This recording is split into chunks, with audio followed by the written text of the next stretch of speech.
For decades, Pacific Northwest earthquake planning has centered on one massive threat: the Cascadia Subduction Zone, the offshore fault capable of producing a magnitude 9 megaquake. But according to a new peer-reviewed study, that might not be the fault Seattle actually needs to worry about most. Researchers have identified a network of hidden secondary faults running directly beneath the city, and according to the lead scientist behind the research, a major rupture on this closer, shallower system would likely cause more destruction in Seattle than the offshore Cascadia event everyone's been planning for. These faults aren't even included in the official National Seismic Hazard Model, and they've ruptured more recently than most people realize, as recently as 1833. Today, we're breaking down what this hidden fault system actually is, why it's been overlooked for so long, and what it means for the 4 million people living above it.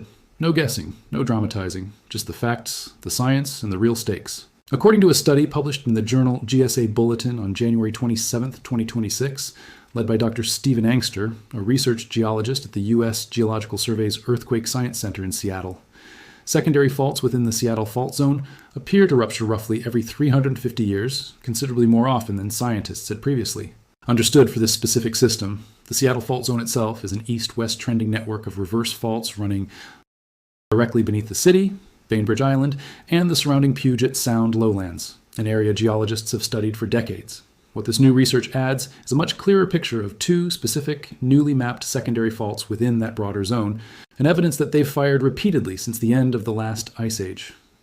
According to the study, these faults most recently ruptured around 1833, an event that produced physical changes to the landscape detectable and studied even today, roughly 2 centuries later.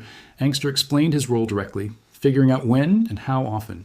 These local faults rupture helps researchers predict roughly when a region falls into the window for the next potential rupture.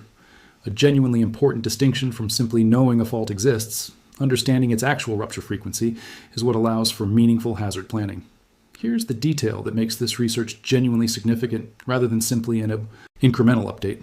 According to Angster, cited by NewsPub, when scientists generate the National Seismic Hazard Model for the United States, these shorter secondary faults get left out of the calculation entirely, because they don't meet the minimum length requirement typically used to classify a fault as capable of producing a significant magnitude earthquake. Angster was direct about the gap this creates. We don't fully understand the rupture dynamics at depth, but they're rupturing more frequently and pretty close to home. This is a genuinely important methodological issue worth understanding clearly. Standard hazard models often rely heavily on a fault's mapped length to estimate its maximum potential earthquake magnitude. Reasonably so, since longer faults generally can produce larger ruptures. But that same length-based filtering can inadvertently exclude a fault from formal hazard modeling entirely if it falls just short of the length threshold, even if that shorter fault turns out to rupture far more frequently than a longer, better-studied neighbor. According to the study, that appears to be exactly what's happened with these secondary structures within the Seattle fault zone.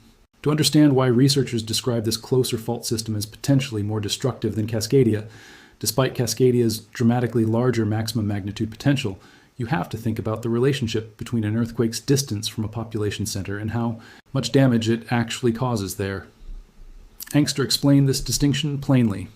In a Cascadia event, Seattle will shake pretty hard and for a long time, but it's likely not going to be as destructive for Seattle specifically as a major event directly on the Seattle fault itself.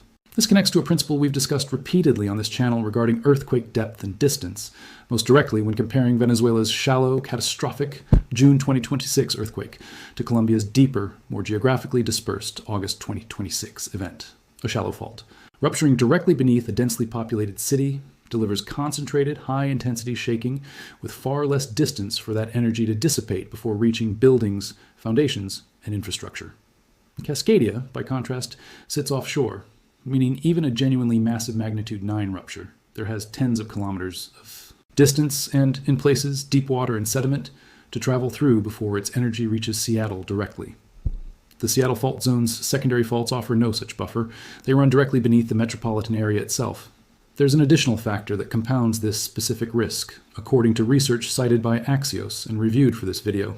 Seattle's underlying geology includes sedimentary basins that can trap and amplify seismic waves as they pass through, effectively increasing the intensity of shaking experienced at the surface compared to what the same earthquake would produce on more solid bedrock. This amplification effect is a well-documented phenomenon in seismology broadly. Certain types of soft, sediment-filled ground can behave almost like a bowl of gelatin during an earthquake, prolonging and intensifying shaking rather than transmitting and dispersing it quickly the way solid rock typically does. Combined with a shallow, close-range fault rupture, this amplification effect represents a genuinely serious compounding hazard for the specific neighborhoods and infrastructure sitting atop these sedimentary basins. According to Newspub's reporting on the study, the Seattle Fault Zone plays a meaningful role in absorbing tectonic strain generated by ongoing compression of the Earth's crust between Portland, Oregon, and Vancouver, British Columbia, a broad regional stress pattern that builds continuously and gets released intermittently through earthquakes across the Pacific Northwest's various fault systems. Researchers estimate the Seattle Fault Zone accounts for roughly 15% of the total tectonic strain across the broader region, a genuinely substantial share for a fault system that, until this research, had been comparatively overshadowed in public hazard discussions by the much larger, more frequently discussed Cascadia Subduction Zone offshore. It's worth being direct about the honest limits of current understanding here, in the same way we always try to be on this channel.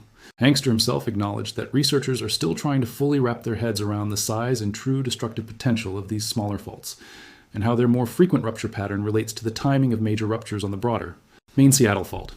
This isn't a settled, fully quantified hazard yet. It's a genuinely active area of ongoing research, with this January 2026 study representing a significant step forward in documenting rupture frequency, rather than a complete, final picture of exactly how large or destructive the next rupture on these specific structures might be.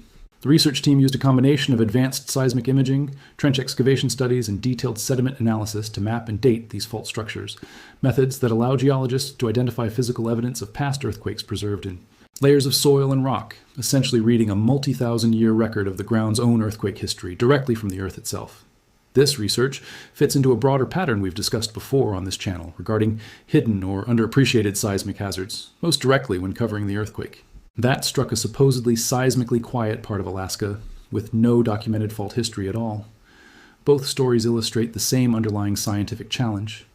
Earthquake hazard mapping is only as good as the fault data available to build it from, and entire categories of genuine risk, whether from faults too short to meet a modeling threshold or from regions with simply no prior documented seismic history, can remain significantly underrepresented in official hazard planning until new research specifically goes looking for them. For a metropolitan area as large and economically significant as Seattle, home to roughly 4 million people across the broader region, that kind of gap in formal hazard modeling carries real practical consequences for building codes, for emergency planning, and for how residents and officials alike understand which specific earthquake threat actually deserves the most attention and preparation. Dr. Angster and his research team have indicated plans to continue studying these secondary faults, working toward a clearer picture of exactly how dangerous they may for the Seattle metropolitan region specifically. Given the study's findings regarding their exclusion from the National Seismic Hazard Model, this research is likely to inform ongoing discussions about how shorter, more frequently rupturing faults should be incorporated into future hazard modeling updates, not just for Seattle, but potentially for similar overlooked fault systems in other densely populated regions built atop comparable geology. For years, the dominant earthquake story out of the Pacific Northwest has been Cascadia, the offshore megathrust capable of a magnitude 9 rupture. And for good reason, it remains a genuine, well-documented threat. But this research is a reminder that the earthquake most likely to cause a specific city, the most damage, isn't always the one with the largest theoretical magnitude. Sometimes it's the one running quietly beneath the city itself, rupturing more often than anyone realized on structures too short to make it into the official hazard model at all. As Angster put it, this threat is rupturing more frequently and pretty close to home, description that captures exactly why this newly documented fault system deserves a much larger share of the public attention that Cascadia has held for so long. We'll keep tracking this story and every other major seismic and volcanic event happening around the world right now. Subscribe to see the next update. Drop a comment and tell me, had you heard of the Seattle Fault Zone before today? See you in the next one.